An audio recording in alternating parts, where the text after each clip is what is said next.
பிரியமானவர்களே, எப்படி இருக்கீங்க? நல்லா இருக்கீங்களா? சந்தோஷமா இருக்கீங்களா? உற்சாகமா இருக்கிறீங்களா? இயேசு கிறிஸ்துக்குள்ள எப்பவுமே நீங்க சந்தோஷமா இருக்கணும். சரியா? எப்படிங்க சந்தோஷமா இருக்கிறது? ஒரே உபத்திரமா இருக்குது.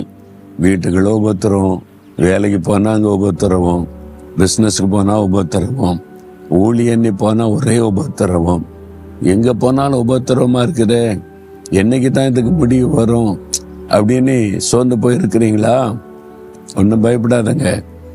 ஆண்டவர் என்ன சொன்னார்? உலகத்தில் உபத்திரமும் உண்டு, ஆனாலும் திடன்கொள்ளுங்கள் தானே சொன்னாரு. உபத்திரவம் இருக்கும் பாருங்க. நம்ம கடந்து போகிற பாதையில உபத்திரவத்தை தவிர்க்க முடியாது. ஆனா என்ன செய்யணும் தெரியுமா?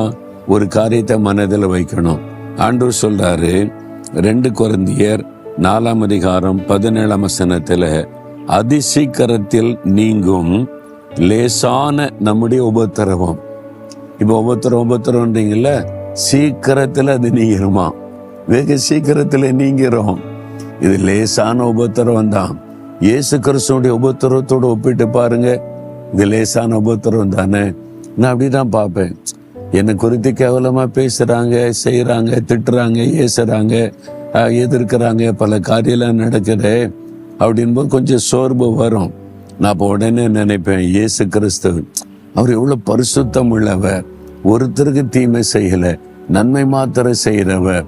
அவர் ஆண்டு கடவுளே மனிதனா வந்து இவ்வளவு நன்மை செய்தவருக்கே நிந்தை, பரிகாசம், அவமானம், அவரை கொல்றதுக்கு அபாண்டமான பழி சுமத்தி, அவரை கேவலப்படுத்தி சிலுவையில் அறைந்து அதெல்லாம் அவர் சகித்தார் இந்த உபத்திரவத்தை. அப்ப நம்மளும் இந்த உபத்திரவத்தை கண்டு பயப்படக்கூடாது. இயேசுவே அவ்வளோ பாடுகளை சகித்திருக்கிறார். அதை நினைக்கும் போது உள்ளத்துல தைரியம் வரும்.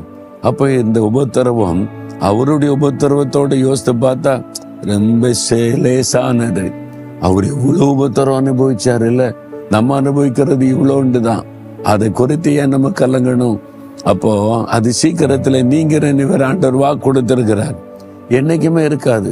நான் திரும்பி பார்க்கிறேன், இப்போ முந்தின காலத்துல அந்த உபத்திரவத்தை இப்ப காணோம், இப்ப இல்லை.